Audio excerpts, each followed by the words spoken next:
Hi, I'm Terry and I'm nuts about stamping.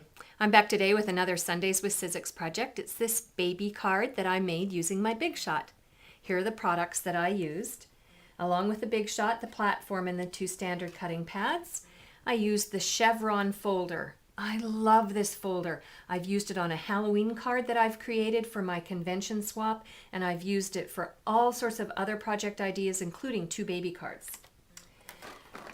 I used the Moving Forward stamp set. This is a wood mount stamp set. It was sent to me as a thank you from Stampin' Up! For being the lead demonstrator at the Ronald McDonald House in Chapel Hill. I volunteer there with a bunch of other demonstrators. We go once a month and stamp with the residents that live there. And this is a stamp set to support Ronald McDonald House charities. If you look on the very back inside cover of your annual catalog, you will see the Moving Forward stamp set here and some information about Stampin' Up! Being a corporate sponsor of Ronald McDonald House all over the US. And if you buy this stamp set, they will donate $3 to Ronald McDonald House on your behalf. So far, they've donated over $1 million in the past 20 years. So I encourage you to buy the Moving Forward stamp set. It's really cute, and that's what I used for the baby card. The Primrose Petals, which is one of the new in colors, classic ink. For cardstock, Primrose Petals and Whisper White. I have some rhinestone jewels that I used on the front of the card, and my paper piercing tool. Whoops, I used some Stampin' Dimensionals. They get stuck on everything. I used Clear Block C because the letters for baby came from the Letter It stamp set. This is a great stamp set if you are a scrapbooker. Very easy to punch and cut them out, stamp and cut them out, or you can stamp them and punch them out. But I also used it on a card because you can use alphabets on cards too. The 2 3/8 inch scallop circle punch, my snail adhesive, and paper snips. And I think that's all I used.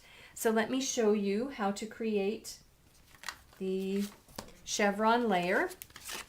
Our new embossing folders have the inside piece is a little bit narrower than the top piece, and that's how you know that it should go underneath your cardstock so that the embossing is pushed up through.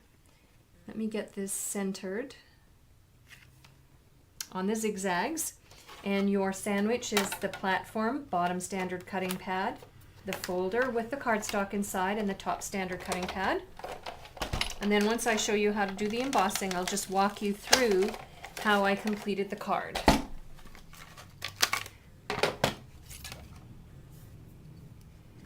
All right, so there is the Primrose Petals cardstock embossed and ready to go. Hopefully you can see the chevron pattern on there. It's such a good pattern.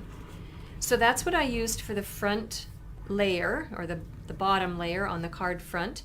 And then I have a layer of Whisper White and Primrose Petals. I will put the dimensions for the cardstock on my blog, so pop on over after the video is over and you can write them down if you want to make this at home. And then I stamped using the Primrose Petals ink the sailboat image from the Moving Forward stamp set, and I punched it out using the 2 3/8 inch scallop circle punch. And then I adhered it to the card front layers with some Stampin' Dimensionals because I wanted to give it a boost off the page. And then I put one tiny rhinestone jewel up there. And then I stamped on scrap Whisper White cardstock, the BABY, cut them out, adhered them down flat. If you wanted some more dimension, put some Stampin' Dimensionals underneath them. And then I used the largest rhinestone jewel to separate the letters to complete the card. That's it. Quick and easy card, and really cute, I think. For a complete listing of the supplies and the measurements to make this card, go to my blog, www.nutsaboutstamping.com. While on my blog, check out my Stamp Set of the Month Club, my virtual club. I have lots of local clubs and classes coming up now that summer is winding itself down. I have lots of classes to rev you back up. The new holiday mini catalog will be out the mid-month. You should receive it in your mailbox if you're a paying customer of mine. I mailed one to you. You should get it any day now, and that goes live August 1st. And if you'd like an annual catalog or a holiday mini catalog, all you have to do is ask, and I'll be happy to mail one to you. I'm Terry. I am nuts about stamping. See you next time. Bye for now.